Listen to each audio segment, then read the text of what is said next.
Hello friends, I am Anand Sridham and welcome to Republica economic class. Today's topic for discussion is inflation यानी मुद्रास्फीति। बहुत ही interesting topic है और यह मुद्रा से ही रिलेटेड है। पीछे मुद्रा मनी और बैंकिंग चैप्टर हम लोग कर चुके हैं, तो उसी मनी से रिलेटेड चीज़ें, मुद्रा से रिलेटेड चीज़ें हैं मुद्रास्फीति यानी इन्फ्लेशन। बहुत ही कॉम्प्लिकेटेड है, अगर समझ में नहीं आती है तो, और समझ में आ गया तो बहुत ही इजी चैप्टर है इन्फ्लेशन। यह इन्फ्लेशन चैप्टर यानी मुद्रास्फीति आपके पीटी पॉइंट ऑफ व्यू से भी इम्पॉर्टेंट है और मेंस पॉइंट ऑफ व्यू से भी यहाँ पर एक फुल क्वेश्चंस बन सकता है कि मुद्रास्फीति से आप क्या समझते हैं, उसके क्या कारण हैं, अर्थव्यवस्था पर क्या प्रभाव पड़ता है, एक विकासशील देश में या भारत जैसे देश में किस प्रकार की इन्फ्लेशन समस्या है या एक वरदान है, आदि आदि ढेरों सारा प्रश्न इससे बन सकता है। इसकी चर्चा हम लोग बाद में करेंगे मेंस की स्पेशल क्लास में, ठीक है। तो अभी हम लोग इन्फ्लेशन को मुख्य रूप से पीटी पॉइंट ऑफ व्यू से देखेंगे, लेकिन साथ में आपकी मेंस पॉइंट ऑफ व्यू से भी आपकी एक कॉन्सेप्ट की पूरी क्लियरिटी आ जाएगी, ठीक है।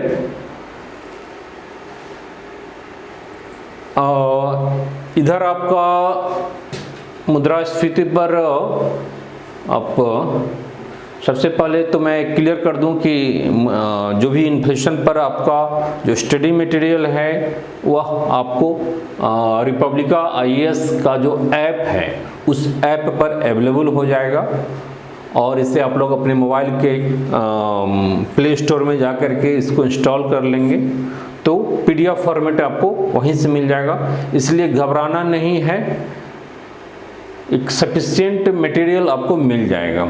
चीज़ों को केवल आप अच्छे ढंग से समझिए कि क्या है मुद्रास्फीति, ठीक है, और मुद्रास्फीति का क्या कारण है, कितने टाइप्स हैं, क्या प्रभाव है, ठीक है, इन सारी चीज़ों को आप समझिए। तो मुद्रास्फीति को हम लोग देखते हैं। मुद्रास्फीति क्या है वस्तुतः? यह जो इन्फ्लेशन है, ठीक है, मुद्रास्फीति यानी मुद्रा का प्रसार की अवस्था, एक ऐसी अवस्था जिसमें एक अर्थव्यवस्था में एक ऐसी स्थिति जिसमें मुद्रा का प्रसार होता है, मुद्रा के मूल्य में गिरावट आती है, लेकिन वहीं दूसरी ओर वस्तु और सेवा के मूल्य में वृद्धि होती है, ठीक है। तो वस्तु और सेवा के मूल्य में वृद्धि हो गई और मुद्रा के मूल्य में गिरावट यानी उसकी क्रय क्षमता में कमी की स्थिति। और यह जब स्थिति लगातार होती है, अस्थायी रूप से होती है, ठीक है, एक अस्थायी वृद्धि देखी जाती है, तो यह एक इन्फ्लेशन की स्थिति बनती है। इसको थोड़ा सा समझिए। इसमें दो चीज़ें हैं। एक, जैसा कि हम लोग जानते हैं, जो मार्केट आधारित अर्थव्यवस्था है, मार्केट बेस्ड इकोनॉमी है, तो उसमें डिमांड एंड सप्लाई का इम्पोर्टेंस काफ़ी ज़्यादा होता है, ठीक है। तो डिमांड हो गया किसी भी चीज़ की, डिमांड और सप्लाई, ठीक है। तो वस्तु की अगर डिमांड बढ़ जाएगी और डिमांड बढ़ गई मान लीजिए किसी भी चीज़ की, और सप्लाई उसके अकॉर्डिंगली नहीं है या फिर सप्लाई पूर्ववत है, तो क्या होगा? जब डिमांड बढ़ेगी तो उस वस्तु की यानी मांग बढ़ जाएगी, और मांग बढ़ेगी तो उसकी कीमत ऑटोमेटिकली बढ़ जाएगी। तो जब कीमत उसकी बढ़ जाएगी तो जो पैसा आपके पास है उसकी क्या होगा, परचेजिंग पावर कम हो जाएगा, पैसे की क्रय शक्ति कम हो जाएगी, परचेजिंग कैपेसिटी कम हो जाएगी। और यह स्थिति जब लगातार इस प्रकार की स्थिति बनी रहती है, इस प्रकार का ट्रेंड दिखता है, एक संचयी और अस्थाई ऐसी स्थिति मुद्रास्फीति कहलाती है। थोड़ा सा और क्लियर मैं करता हूं, इसको अच्छे ढंग से समझिए। मान लीजिए आपके गांव में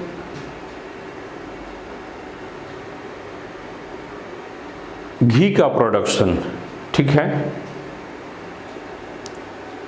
घी का प्रोडक्शन कुछ मात्रा में होता है, इसमें लोगों के पास और घी खाने वालों की या घी की डिमांड करने वालों की एक सीमित संख्या ही होती है, चूंकि चीज़ें महंगी है और उतना आवश्यक नहीं है। लेकिन गांव में, आपके गांव में अगर लोगों के पास पैसा दे दिया जाए, सभी लोगों को या अधिकांश लोगों को, तो पैसा एक तरफ दे दिया जा रहा है, मुद्रा में वृद्धि हो रही है, लेकिन सप्लाई पूर्ववत होगा, ठीक है।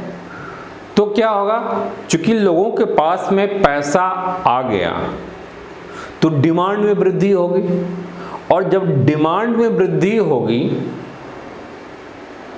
तो क्या होगा, उस वस्तु की कीमत बढ़ जाएगी, जो उपलब्ध है उसके लिए ही ज़्यादा मारामारी होगी कि नहीं मुझे भी चाहिए तो मुझे भी चाहिए, मुझे भी चाहिए। तो जो बेचने वाला क्या होगा, वस्तु की कीमत को बढ़ा देगा, ठीक है। जब लेने वाला 10 हो और प्रोडक्शंस कम होगा, सप्लाई कम होगा, तो उसकी कीमत बढ़ जाएगी। तो इसको हम मांग आधारित, ठीक है, डिमांड पुल्ड इन्फ्लेशन बोलेंगे। तो इन्फ्लेशन का कई टाइप्स हैं, ठीक है, उस टाइप्स को हम लोग देखेंगे, इससे और क्लियरिटी आ जाएगी कि कैसे डिमांड्स के कारण इन्फ्लेशन होता है, कैसे सप्लाई भी एक फैक्टर होता है, सप्लाई नहीं हो रहा है तो इस वजह से भी इन्फ्लेशन बढ़ेगा। अगर वस्तु की लागत बढ़ गई तो इस कारण से भी इन्फ्लेशन होगा, यानी डिमांड पुल्ड इन्फ्लेशन या डिमांड पुल्ड कॉज से हो सकता है। दूसरा, डिमांड के साथ साथ सप्लाई पुल्ड हो सकता है, और तीसरा कॉस्ट वेस्ट हो सकता है। अगर लागत भी बढ़ जाएगी तो वस्तु का मूल्य बढ़ जाएगा, और वस्तु का मूल्य जब बढ़ जाएगा तो क्या होगा, पैसे की, मुद्रा की कैपेसिटी, परचेजिंग कैपेसिटी कम रहेगी। एक और उदाहरण लीजिए, मान लीजिए आपके गांव में जो जमीन है, रिसोर्सेस है, वह सीमित मात्रा में है मान लीजिए, और अभी लोगों के पास में पैसा कम है, लेकिन लोगों को रोज़गार मिल जाए या किसी अन्य वजह से लोगों के पास में पैसा आ जाए, रेमिटेंस के रूप में बाहर से, घर घर से लोग जाकर के बाहर दिल्ली, बम्बे, कोलकाता कमाता हो और घर पर पैसा भेज रहा है, तो हर एक घर में पैसा आ जाएगा। पैसा आ जाएगा तो क्या होगा, जो ज़मीन होगा है उसकी डिमांड बढ़ जाएगी, और डिमांड बढ़ जाएगी तो क्या होगा, उसकी कीमत बढ़ जाएगी। जब लोग ज़्यादा मांगेंगे कि नहीं मुझे भी ज़मीन चाहिए, मुझे भी चाहिए, मुझे भी चाहिए, तो उसकी कीमत बढ़ जाएगी, और कीमत बढ़ जाएगी लेकिन उसके अकॉर्डिंगली सप्लाई नहीं हो रहा है, उसके अकॉर्डिंगली ज़मीन तो उतना ही है, एक लिमिटेड मात्रा में, ठीक है। हालांकि ज़मीन ठीक है, ज़मीन को बढ़ाया नहीं जा सकता है, लेकिन प्रोडक्शन को तो बढ़ाया जा सकता है, ठीक है। तो इस रूप में आप इसको समझिए। तो ऐसे में पैसे की परचेजिंग पावर, पैसे की क्रय क्षमता घट जाती है, डिमांड बढ़ गया, सप्लाई अस्थिर है, ठीक।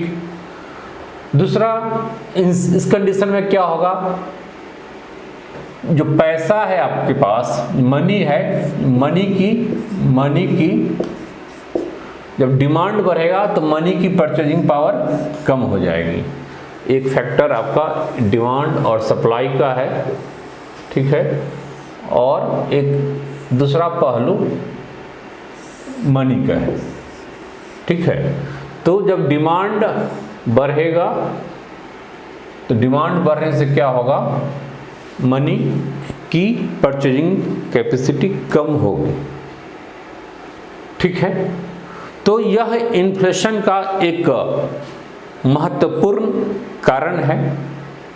अन्य कई कारण हैं इन्फ्लेशन का, ठीक है, और उसका प्रभाव भी है। एक हद तक इन्फ्लेशन यानी मुद्रास्फीति प्रेरणात्मक होता है, यह पॉजिटिव है, यह अर्थव्यवस्था के लिए सकारात्मक होता है, क्योंकि इससे पूरी की पूरी अर्थव्यवस्था को एक बूस्टअप मिलता है, वह एक टॉनिक के रूप में काम करता है। तो अगर वह क्रीपिंग के रूप में है, ग्रेजुअली हो रहा है, कंटिन्यूसली थोड़ा थोड़ा हो रहा है, तो ठीक है, अर्थव्यवस्था के लिए उतना चाहिए। इससे फायदा क्या होगा, जो उत्पादक वर्ग है, जो वस्तु का उत्पादन कर रहा है, प्रोड्यूसर, उसको लाभ होगा, ठीक है। डिमांड बढ़ेगी तो प्रोड्यूसर को फायदा होता है, किसानों को फायदा हो सकता है, उद्योगपतियों को फायदा हो सकता है। दूसरी ओर मतलब थोड़ी सी हम लोग प्रभाव वाली चीज को देख रहे हैं, ठीक है। इसका कारण, प्रभाव कितने टाइप्स का है, प्रकार, इसको भी हम लोग देखेंगे डिटेल में, ठीक है। उपाय, सारी चीजों को हम लोग देखते हैं, ठीक है, एक एक करके। तो प्रभाव में क्या होगा, प्रभाव में कई सारी चीजें होगी। जो उत्पादक वर्ग होगा उसको फायदा होगा, साथ ही जो जिसने ऋण लिया है, लोन लिया है, उसको भी फायदा होगा। लेकिन जिसने ऋण दिया है, साहूकार है, उसको घाटा होगा, ठीक है। अगर किसी ने एफडी करा रखा है तो उसे घाटा होगा, क्योंकि पैसे की परचेजिंग पावर कम हो रही है ग्रेजुअली। जो अभी पैसे की परचेजिंग पावर है वह 10 साल के बाद नहीं रहेगा, जबकि अभी के हिसाब से ही आपको इंटरेस्ट मिलेगा। तो इंटरेस्ट तो आपको दिखेगा कि नहीं बहुत ज़्यादा हो रहा है, लेकिन उस समय जाकर के पैसे की परचेजिंग पावर काफ़ी कम हो जाएगी। जैसा कि हम लोग सुनते हैं अपने गांव घर में कि दादाजी के टाइम में घी 5 रुपये किलो था। लोग का इनकम भले कम था, लेकिन सुख समृद्धि ज़्यादा थी, चीज़ें सस्ती थी, ठीक है। तो चलिए उस पर हम लोग बाद में आएंगे। तो प्रभाव को हम लोग देख रहे हैं, जो उत्पादक वर्ग है, जो प्रोड्यूसर है, उसको फायदा होगा, ठीक है। जिसने लोन रखा है, लोन ले रखा है, जो बोरोवर है, उसको भी फायदा होगा।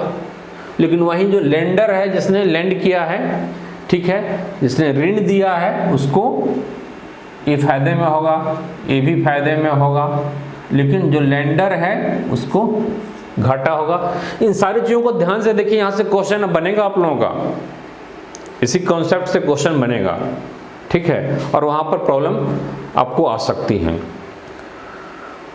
इसका कुछ नेगेटिव इम्पैक्ट भी है, जैसे इससे क्या होगा, आय समता, इनकम इनइक्वलिटी, इनकम इनइक्वलिटी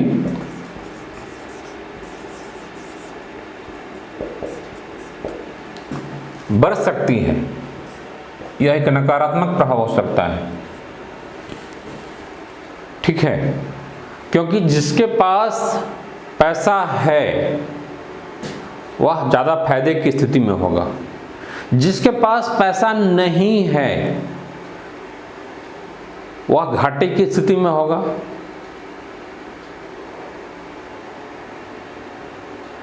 जिसके पास सीमित आय के साधन हैं, ठीक है, जो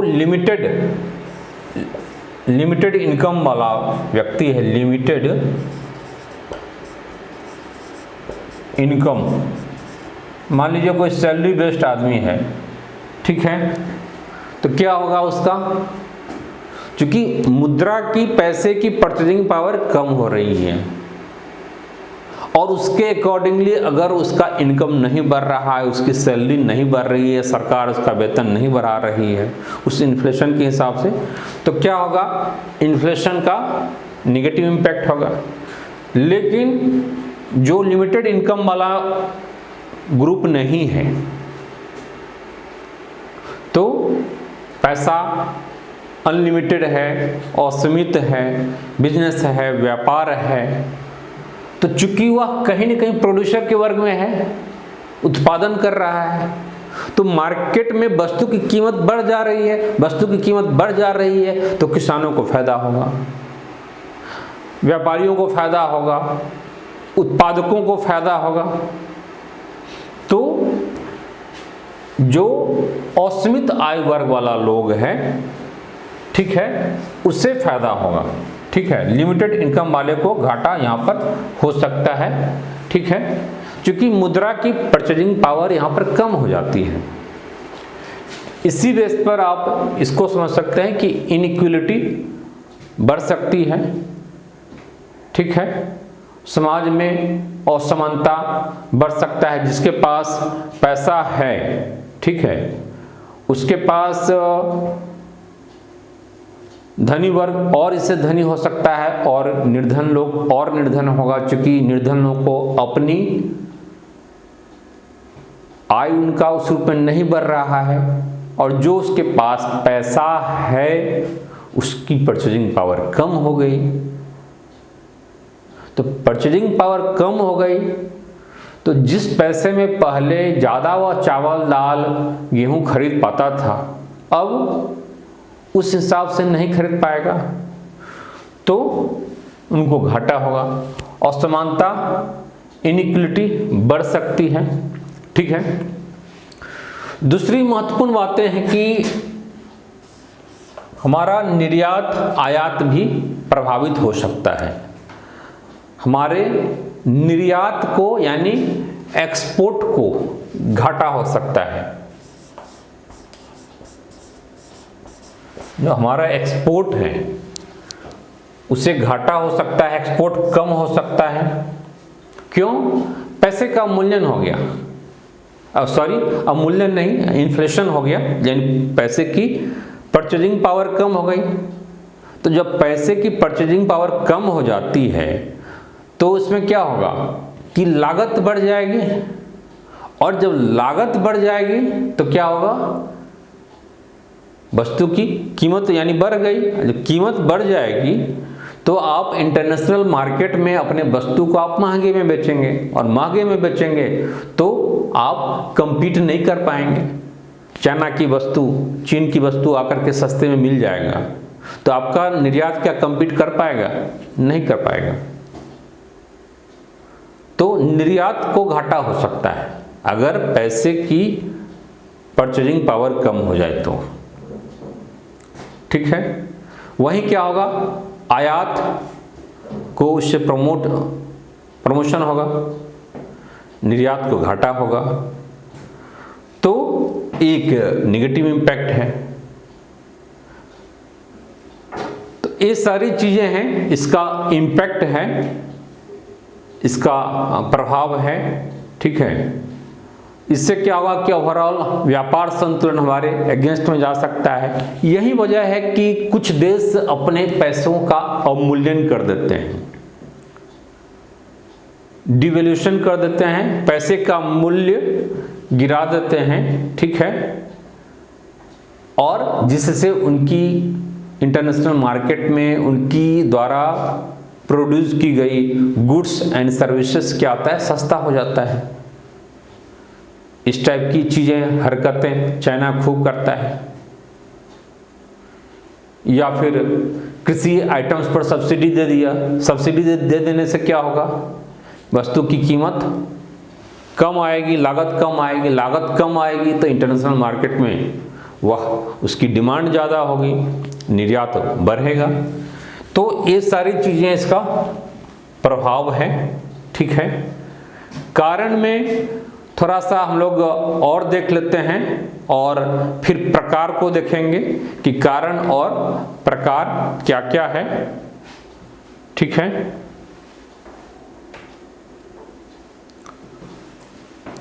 इस प्रभाव को मैं मिटा देता हूं।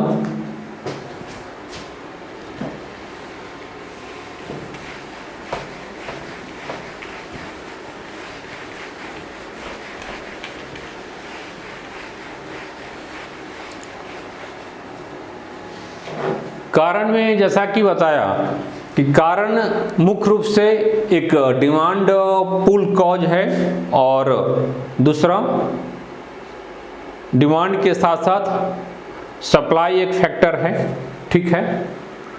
और तीसरी चीजें इसमें लागत है,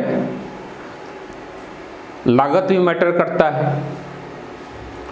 तो तीन महत्वपूर्ण फैक्टर कारण के रूप में काम करता है। कारण को हम लोग डिटेल में देखेंगे। पहले थोड़ा सा हम लोग प्रकार पर आ जाते हैं, इससे और आपकी क्लैरिटी बढ़ जाएगी कि इन्फ्लेशन के कितने टाइप्स होते हैं और किससे क्या प्रभाव होगा, कौन कितना फायदेमंद होगा। क्योंकि यह थोड़ा सा कॉम्प्लिकेटेड चीजें हैं। इसमें आप देखिए कि ये सारी चीज़ें आपको ऑलरेडी मैटर में है, इसलिए आप घबराएंगे नहीं कि इसमें क्या होता है कि वस्तुओं की मांग तो बढ़ जाती है, मूल्य तेजी से बढ़ता है तथा मुद्रा की क्रय क्षमता, परचेजिंग पावर गिर जाता है, और विदेशों की तुलना में स्वदेश में कीमतें अधिक तेजी से बढ़ने के कारण यह विदेशी करेंसियों के अपेक्षा विनिमय दर में सुधार नहीं होता है। मान लीजिए इन्फ्लेशन आपके कंट्री में ज़्यादा है, महंगाई बढ़ रही है, लेकिन अन्य देश में ऐसा नहीं है, तो इससे भी आपको घाटा होगा, क्योंकि विनिमय दर में आप बैलेंस आपके पक्ष में नहीं होगा, ट्रेड बैलेंस भी आपके पक्ष में नहीं रहेगा, ठीक है। अब थोड़ा सा टाइप्स पर, जैसा कि होता है कि टाइप्स पर देख लेते हैं कि कितने टाइप्स के होते हैं। तो जैसे एक होता है कि क्रीपिंग इन्फ्लेशन, ठीक है। क्रीपिंग मतलब होता है रेंगना, ठीक है। यह स्लो एंड स्पीड वाली चीजें हुई, कंटिन्यूसली हो रहा है, ग्रेजुअली हो रहा है, धीरे धीरे हो रहा है, लेकिन लगातार हो रहा है, ठीक है। Creeping inflation defined as circumstances where the inflation of the nations increase gradually but continuously over time, ठीक है। तो क्रीपिंग इन्फ्लेशन, ठीक है, कोई बहुत ज़्यादा नकारात्मक चीज़ें नहीं है। यह अर्थव्यवस्था के लिए कहीं न कहीं जरूरी होता है कि इन्फ्लेशन एक मात्रा में बढ़े। दूसरा है कि गैलोपिंग इन्फ्लेशन, दौड़ती हुई मुद्रास्फीति, इसमें मुद्रास्फीति, इसमें क्या होता है, क्रीपिंग की तुलना में इसमें गति ज़्यादा होती है, महंगाई की दर जो होती है वह ज़्यादा होती है।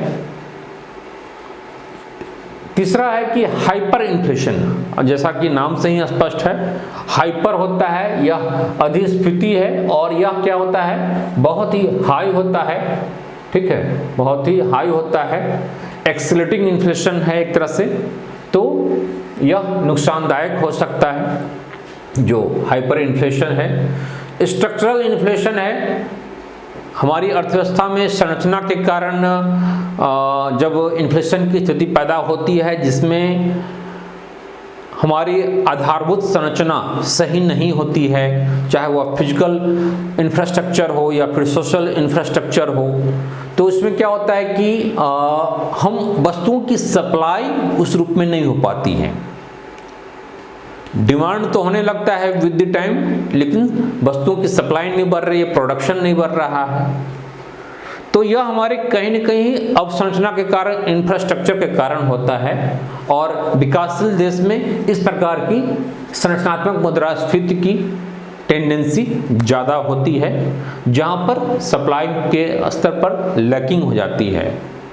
कोई बाहर रहता है, बाहर से पैसा भेज रहा है अपने घर परिवार को, मान लीजिए बिहार जैसा राज्य है, तो बाहर से पैसा दे रहा है तो लोगों के पास में पैसा आ रहा है, लेकिन यहाँ की आधारभूत संरचना में उसका प्रोडक्शन नहीं हो रहा है उस वस्तु का, तो जो है उसी पर बोझ बढ़ेगा, डिमांड बढ़ेगी तो महंगाई बढ़ेगा, ठीक है। तो इसको हम लोग देखेंगे, स्ट्रक्चरल इन्फ्लेशन है, यह काफ़ी महत्वपूर्ण है और यहाँ से प्रश्न आ सकता है। एक विकासशील देश में इस प्रकार की चीज़ें, भारत जैसे देश में और बिहार जैसे स्टेट्स में जो पिछड़ा राज्य है वहाँ पर ये सारी चीज़ ज़्यादा देखी जाती है। एक है स्टैगफ्लेशन की स्थिति होती है, मुद्रा आपात की स्थिति, जिसमें महंगाई और मंदी दोनों एक साथ होता है, यानी महंगाई तो बढ़ गया, महंगाई बढ़ गई, लेकिन मंदी की स्थिति भी है। यह स्थिति काफ़ी खतरनाक होता है। तो ग्रेजुअली आप देखिए कि कैसे क्रीपिंग से ग्लैपिंग पर हम आ रहे हैं, और कैसे ग्लैपिंग से फिर हम लोग हाइपर पर आ रहे हैं, हाइपर से फिर आपका जो स्टैगफ्लेशन है वह काफ़ी नुकसानदायक हो सकता है। अब मुद्रास्फीति से ही चीज़ें, मिलती जुलती चीज़ें, या फिर इसका जस्ट रिवर्स डिफ्लेशन होता है, यानी मुद्रा अवस्फीति होती है। अवस्फीति यह क्या होता है, मुद्रास्फीति की विपरीत अवस्था है, जिसमें क्या होता है कि मुद्रा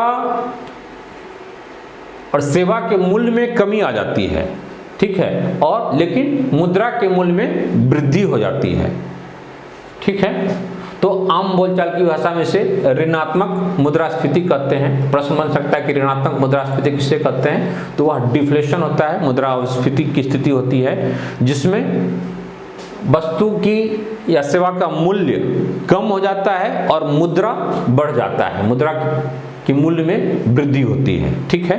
तो यह डिफ्लेशन है, उसका जस्ट उल्टा है, ठीक है।